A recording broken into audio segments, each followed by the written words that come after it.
Trump's failed Veep, Tim Walz is dropping his re-election bid for a third term as Minnesota's governor amid a multi-billion-dollar fraud scandal that's engulfed his time in office. Watch.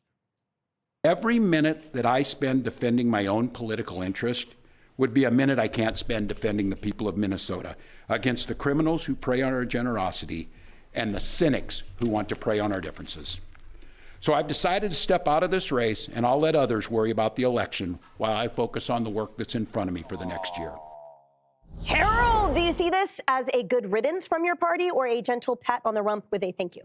I see it neither. He's not been accused of anything, and when he is, if he is, he'll have to defend himself. I do think the story and this young influencer who's put it out there, I mean, I let the chips fall where the chips may fall, and I hope this young man, the influencer, I think I saw a picture of him. He should go around the country because I think there are governors in red states and blue states who have similar problems. Fraud is fraud, Jesse. What say you? Yeah, he should go to California because California Medicaid pays for Native American exorcism, music lessons, and cooking classes.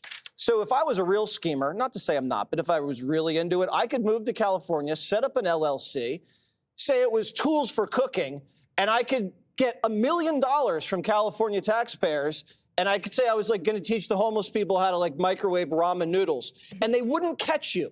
And this guy is all over. It's not just Shirley, it's Rufo. Those two guys expose more corruption as independent journalists than the entire legacy media combined. Now, I'm a little worried about Tampon.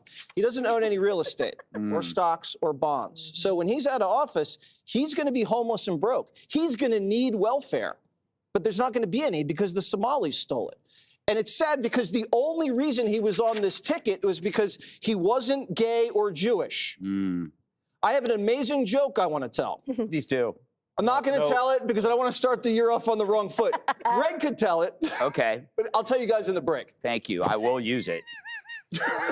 Dana, so will he just move to California then and do exorcisms for the rest of his life? I think he's got a real problem because he might have been the first shoe to fall, but there's more coming. Because Keith Ellison, who is the Attorney General of Minnesota, former congressman who is a member of Democratic leadership, he is on audio, leaked audio, talking to these people, telling that he will cover up the investigation, telling that they'll tell the investigators to back off. So this resignation or decision not to run, not a resignation, but the decision not to run is not the end of the story. The fraud story doesn't end there. To me, it's really just beginning. And thankfully, there's a very good prosecutor in the state that is relentless. So hopefully they'll get it cleaned up. Yes. Political ramifications, more to come. No, when you said resignation, you're right. This is actually a resignation without a resignation. They actually have to get him to resign, and that will probably come. And to your point, Jesse, and I like saying that, is that it's not just Nick or Rufo. It's also Musk. Musk introducing Doge. It put fraud top of mind. And then he purchased X, which prevented the suppression of this story. Because remember, this stuff was going on before X was purchased. We just didn't know about it. I wonder why. But here's my question, and I'm going to talk about Walz tonight, so I'm going to save it. Do Somalians know that they did anything wrong? Does Ilhan Omar know that she's done anything wrong? What if they come from a lawless country where there are no laws? There's just what do you do for your tribe? So you look out for fellow Somalians, screw everybody else, including your brother. But what about Tim Walz's tribe?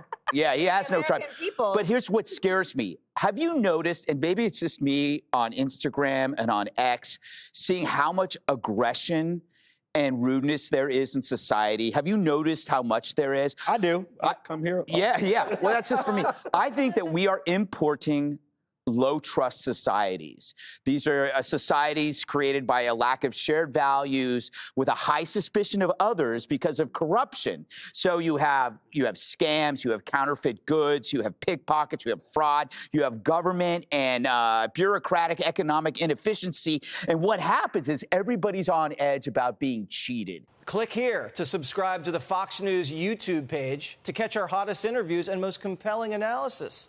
You won't get it anywhere else.